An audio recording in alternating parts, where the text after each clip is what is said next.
Are you ready for Saturday morning beer thunder? Because if I'm doing this correctly, if I have kept my schedule, made my thumbnail, and done everything correct, I should be putting this out on a Saturday morning, which means we're going to be using the cartoon view. We're on the dev server, and I'm doing a review of kind of all of the things that I thought about the dev server and kind of what I think about the future update that's coming to the game.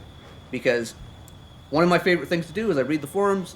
I love reading people panicking about the R-77-1, the SU-30 being overpowered, the F-18 dead on arrival, and the Rafale needing 5 to 10 different buffs. And spoiler alert, this patch is going to be one of those patches where all of the stuff that you already have is going to just continue being relevant. Like if you are a Rafale player, you are going to be eating really, really good this patch. At the same time, if you're a Soviet Union, Russia player, you are also going to be eating better than you have before. If you're an American player, well, you've been eating McDonald's for 2.5 years, and they just added another Big Mac with a slightly different sauce, which is the F-18.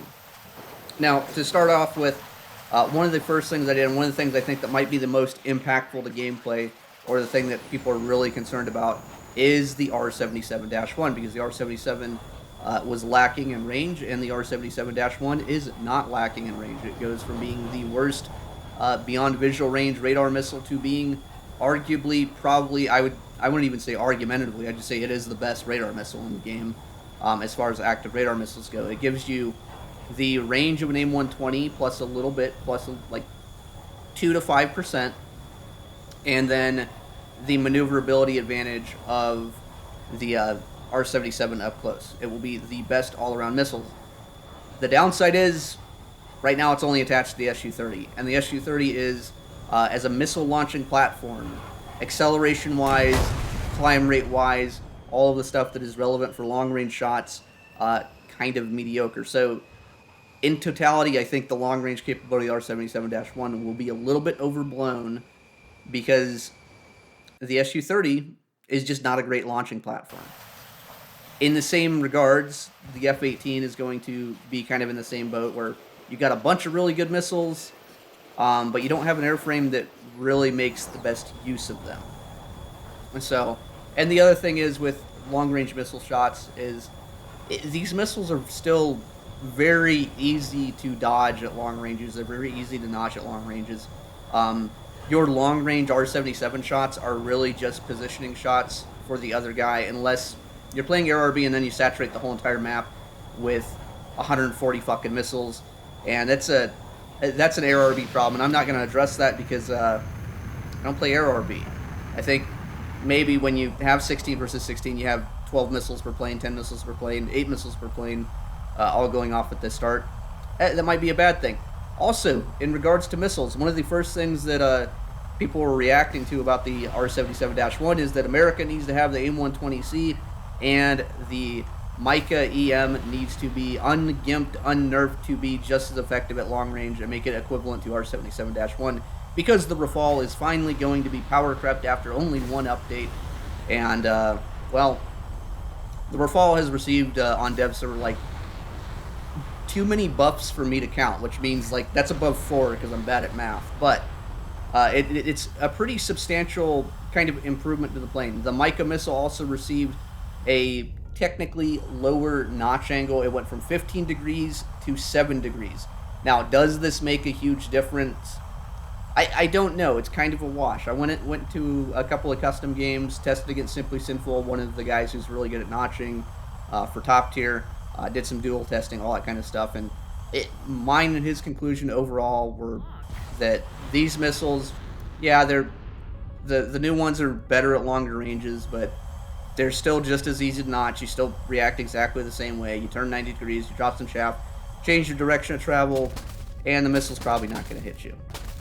And BVR, 1 versus 1, 2 versus 2, any kind of like contest where you're trying to use your missiles at long range is still going to come down to who targets each other, who notches and re-engages faster, and really, in all honesty, it's going to come down to those point-blank shots. And really, when it comes down to the point-blank shots, the Mica EM is should be on paper a little bit to a good bit better than the R-77-1. So this patch overall, my prediction is this. A lot of people will grind for the SU-30. A lot of premium F-18s are going to show up at 12.7, and it's going to be full mix games. People are going to think that the SU-30 is pretty good. It's going to be kind of a neat little plane. And then at the end of the day, a lot of people are going to go straight back to Rafale because the Rafale is going to just be better, especially in regards to the actual medium short-range missile fighting. The Rafale right now is the best plane in the game. I'm tired of pretending that it isn't. It is followed up by the Eurofighter, and that is not going to change in this patch, I don't think. At the same time, the F-18 is going to be thoroughly okay. It's going to be a plane that has 10 AMRAAMs. It's going to be hard to do bad with 10 AMRAAMs, but because it's slow, it's going to be vulnerable to getting pushed. It's also going to be a little bit less relevant at pushing other people because it won't be able to go fast enough. But anyways, in this duel here, you can see that, like, yeah, we're shooting missiles at each other, but, like, none of them are hitting. We're both able to pretty easily defend against these, and we're doing this in SB, by the way, so we're in, like, first-person view. His missile comes in, just drops some chaff, turn 90. That one probably should have hit, but we're just Timothy, and now we're looking for him. And what this is going to come down to is it's going to come down to the merge. I come in, and I miss my first shot, and then he's going to thrust vector, and then chuck an R-73, which thrust vectoring on the SU-30 right now, I think that's going to be a pretty substantial change to the game.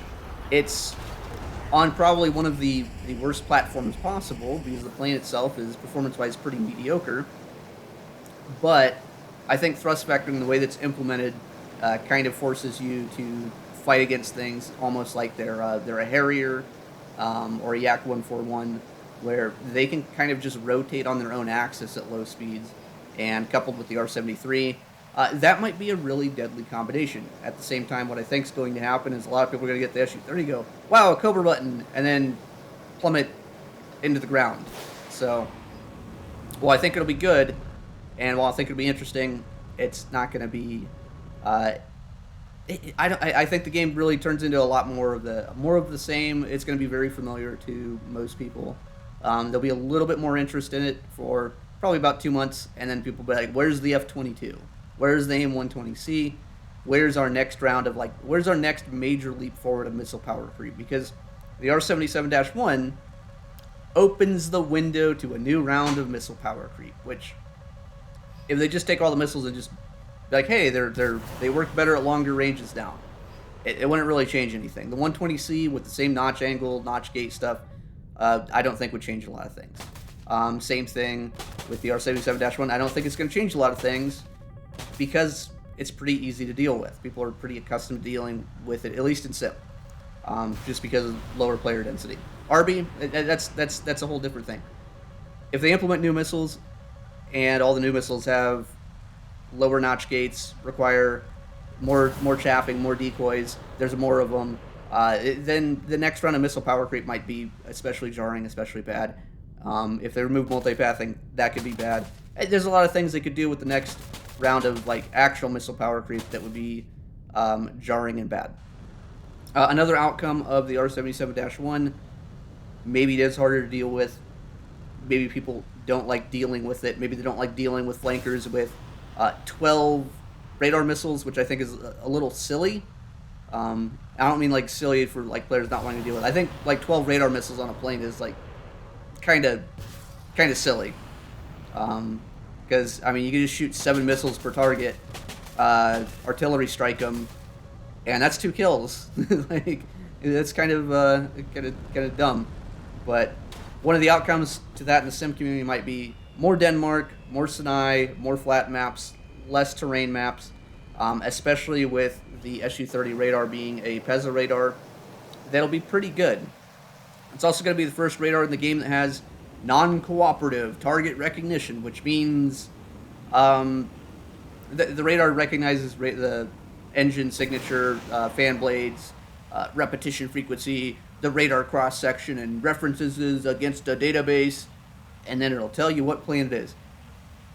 So it means when you target a plane, you'll be like, oh, that's an F-16 that I'm locked up. Oh, that's an Rafale. oh, that's a Eurofighter. Well, not only that, because it's tied to the plane ID in like the localhost or whatever, there's a serial number attached to it. So not only will you know that it's an SU-27 or it's a Rafale, you'll know if you can memorize numbers. Be like, oh, it's this player in the Rafale. It's not just a Rafale, it's this Rafale. So if you have someone that you particularly don't like some kind of mythical creature, some kind of like mathematical function, maybe you take off in the SU-30 and you start looking across the map for certain numbers, and then you just shoot all 12 of your R-77-1s at that one particular number because, hey, fuck this one guy in particular.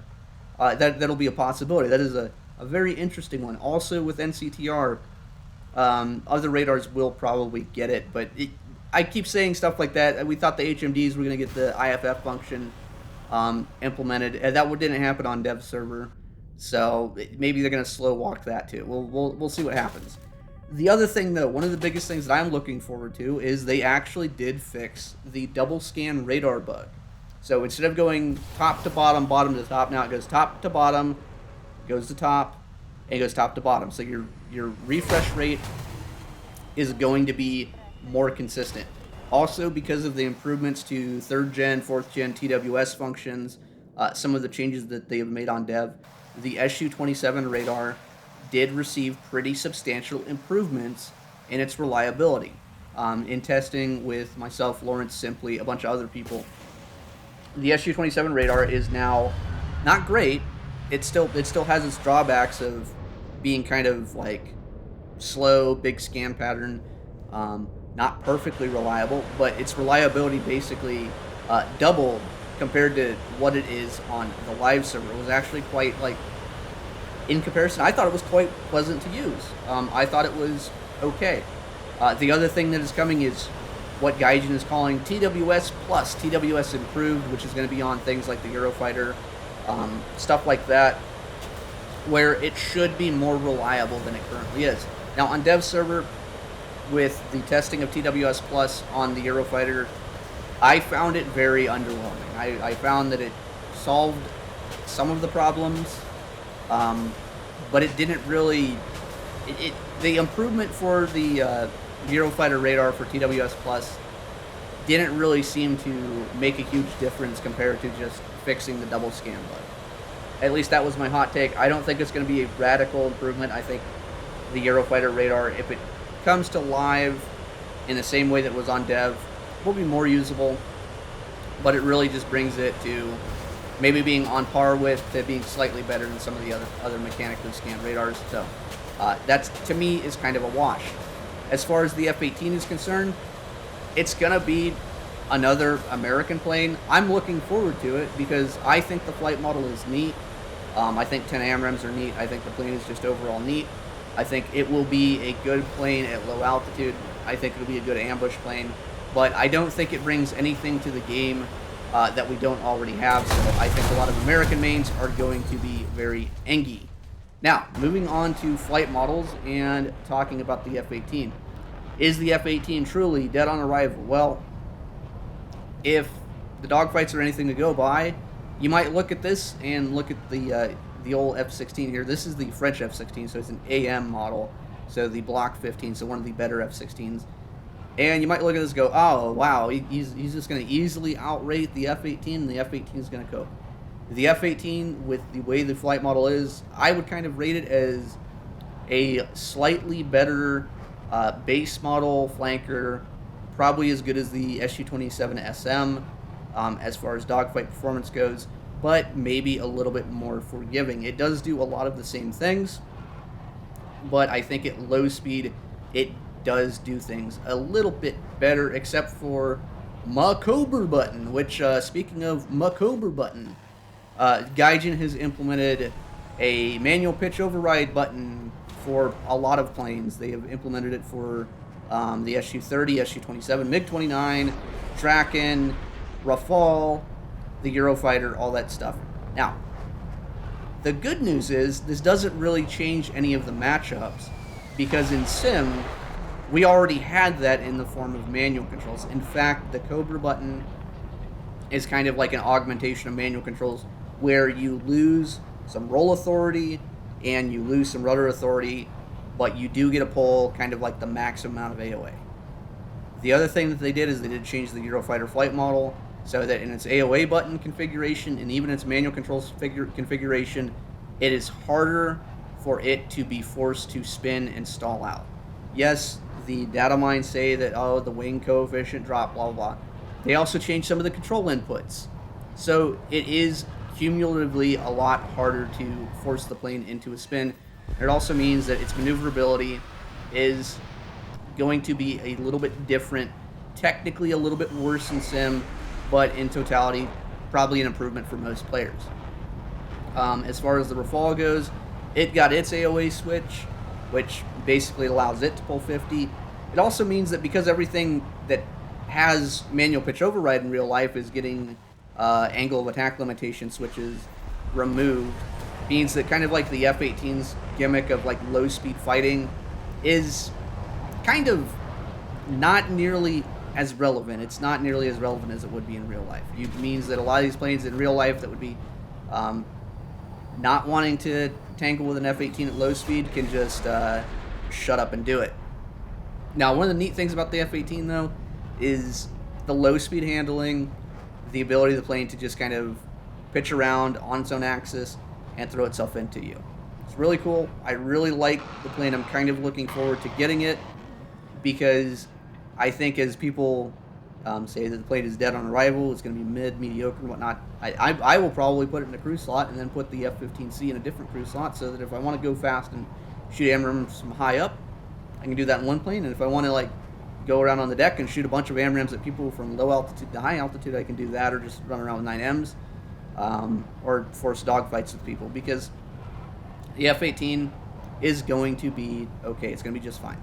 Like, yes, it's going to be mid because it doesn't bring anything to the American tech tree that they just haven't already had.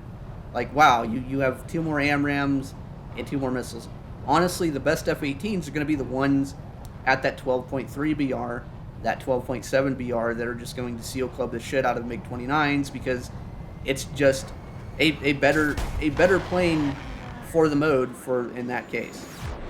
In that case, that was a good demonstration of like how, yeah, you can run the F-18 out of energy, but it doesn't need a lot of energy to really pull into you. Same thing right here. I go wide, and he just pulls in and he shoots. I just explode.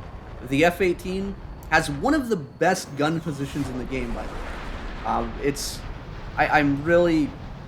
I'm looking forward to dinking around with it. So that's my hot take on that. The Su-30 is another plane that I'm looking forward to dinking around with. Looking forward to watching people panic over it, because if you give Russia like a competent radar and then you give them the best radar missile and then you give them like the best, one of the better radars in the game, I think a lot of American players are going to be very, very sad this update. I also think that a lot of Russian players are going to be very, very sad when they realize that the new Metamobile is actually probably kind of mid in practice, and that the most relevant plane in the game is still going to continue to be the Rafale, because we just shoved through like 5 different Rafale buffs, where at high altitude right now on the dev server when I was playing it, at high altitude the thing is cracked. They basically kind of like inverted the positions of like the Rafale and the Eurofighter, where it feels like the Rafale is better than the Eurofighter at high altitude. Like when I was doing the BVR duels, I got up to like 30,000 feet, and I was just flying forward. I'm like, oh, I just looked down. I'm like, oh, I'm like at Mach 1.8 about to rip this thing at like 30,000 feet, which I think is something that took a lot longer on the live server version, because they buffed the super cruise ability of the Rafale, which means they reduced the drag of it and increased the thrust and did a bunch of other crap. I say increase the thrust. I don't think they did that, but what they did in cumulation also makes the plane just better at high altitude. It means that Eurofighter bros on Suicide Watch, maybe TWS Plus is going to come to live server in a configuration that's better, but the Eurofighter is looking increasingly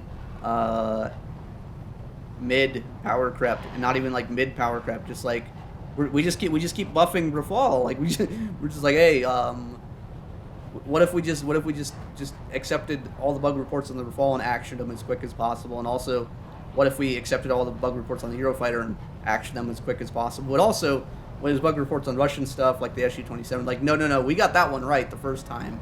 It's going to take like 9 months for that to change.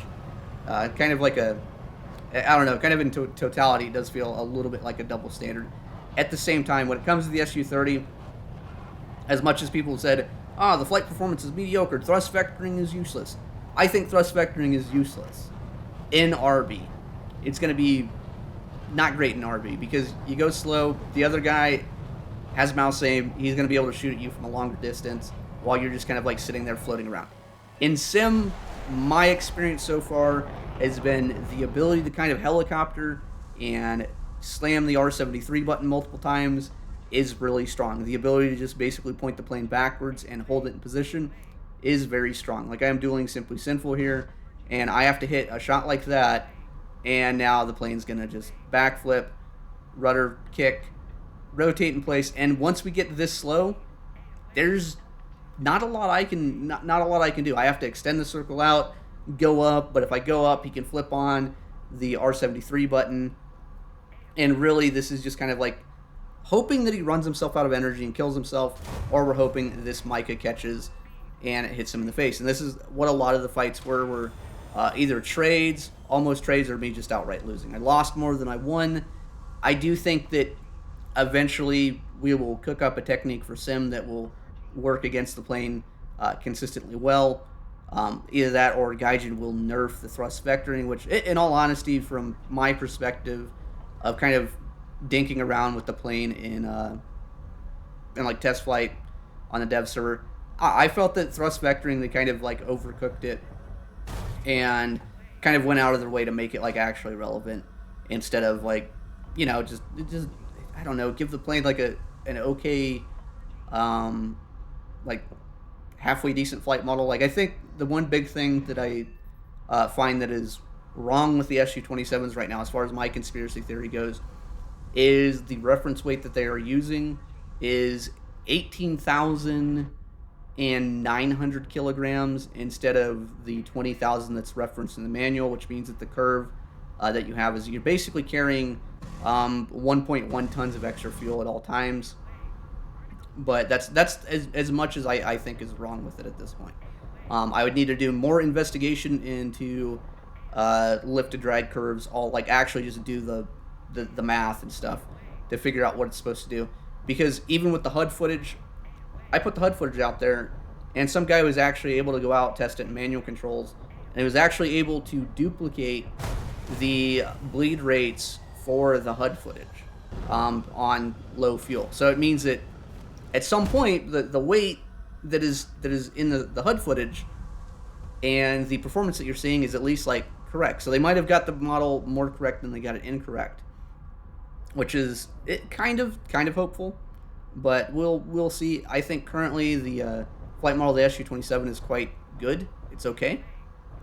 It's plenty usable against the things that we were coping about a long time ago, but it's also just, it's not going to be as good as the Rafale or as good as the Eurofighter in terms of power to weight ratio and kind of energy retention, because the Eurofighter and the Rafale are tiny planes with big engines, not a lot of weight, and they don't carry a lot of internal fuel compared to the drop tanks. Like all these planes, like the Western planes, they slap a shit ton of drop tanks on them. The Russians don't really use drop tanks, so all of that fuel has to be internal. So like the Su-27 has two reference fuel loads. It has overload fuel, which is like actual full fuel, and it has standard fuel, which is actually 50% fuel. And the manual says that it is 50% of the standard fuel, which means it's 25% of the actual total fuel, which is why when people do the turn rate comparisons, they go 50% fuel and just go 50% of the total, and they end up with numbers that are wrong. And I did the same thing, by the way.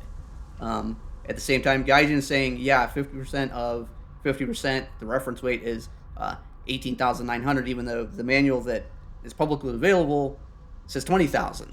And like, no, this number that is quoted here correlates to another manual that says 18,900, and we're using this lower weight for the plane instead of this heavier weight. So we're going to use the lower reference number instead of the higher reference number.